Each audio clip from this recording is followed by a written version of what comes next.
just before we came on air, we got news of an astonishing poll of the Labour leadership election. Allegra has just arrived, and right now she has some of the details. I mean, tell me. Right, so it looks like on first prep, we knew that Jeremy Corbyn was doing quite well. Yep. It looks like from the Times' poll today with YouGov that Jeremy Corbyn on first preferences... One poll, but he's ahead. Our number crunchers in the Newsnight office that me and you take very seriously. Yep. He's ahead by a ginormous amount that even they take seriously. He looks like he's ahead. You've actually OK, I've got the figures. So basically on the first round, in the YouGov poll, and John McTernan is still with us. On the first round, Jeremy Corbyn's got 43%, Andy Burnham 26%, it's ginormous. Yvette Cooper 20%, Liz Kendall 11%. The important thing to say about the vagaries of the Labour leadership poll is that everybody assumed that this perhaps could happen, but what the shakedown would eventually be over the course of the contest is that all the second and third preferences would eventually mean that Jeremy Corbyn came second or third.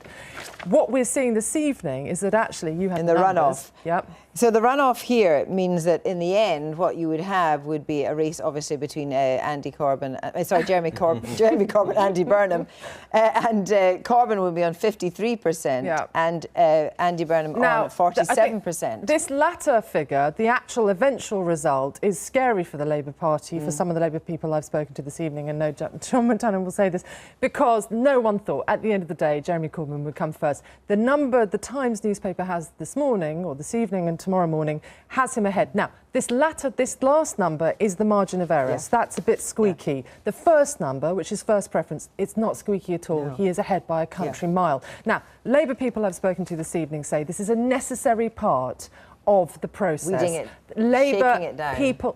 Labour people need to focus. They need to look at these numbers and think, do we want him to lead our party? And they think over the fullness of time, remember, this person's not elected till September. Labour activists will go, oh, actually, I'm not sure I do actually want him. Thank you very much I'm indeed. not sure that's clear. Well, let's just put this to John. So this is a kind of, YouGov doing a service to sleepy Labour voters to wake up and smell the coffee. Or is it? There may be many people who want a left-wing leader. Exactly. What does this say, this one single poll say? Right. The first thing it says is the moronic MPs who nominated Jeremy Corbyn to have a debate. It includes John Cruddas, need their heads felt. They need their heads felt. They should be ashamed of themselves. Well, hang on. You can say that. But then what you might say, this is actually morons. They're morons, right? That's the first thing. The second thing is. But these are actually. You do accept there are Labour members and indeed people in the country that do support Jeremy Corbyn. I mean, it's not a chimera. Political parties are full of suicidally inclined activists. Okay. And clearly some of our members are suicidally inclined.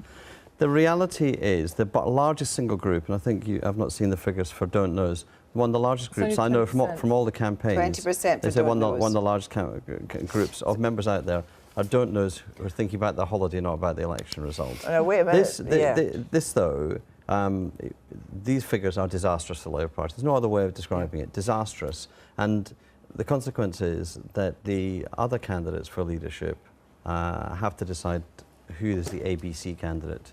Anybody but Corbyn. However, let's say they can't agree. Well, that would be a disaster. What you're suggesting either is that they will get together, they'll carve up shadow positions or whatever else, and they'll have one candidate, even in the first run against Corbyn, or they'll do a slate. No, there should be a slate. There'll be no withdrawal from this. The election campaign's been a disaster from beginning to end. There's no debate. There's only one analysis, a failed Bennite analysis from the 80s. The only opposing analysis is Liz's analysis, and whenever she puts forward an idea, the debate's closed down by Yvette and Andy.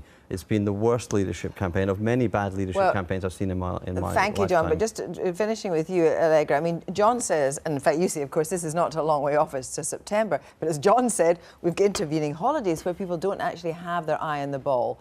And who is going to grasp this and shake it down? The Corbynites or the others?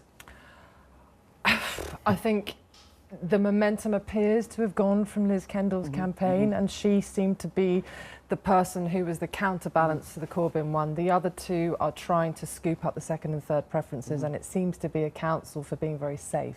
So the problem is, in the fullness of time, it's basically shifted the Labour Party contest to the left. Do you think, like John, that nobody will drop out, or could you see Liz Kendall dropping out if there's another poll that put it like this? Or she's in Kendall is not a quitter. Liz Kendall's not a quitter. She's many things, she's not a quitter. So they're all in for the long haul. They're in for the long haul. The problem for Liz Kendall appears to be that she was running in a race and the landscape within the party has changed. Thank you both very much indeed.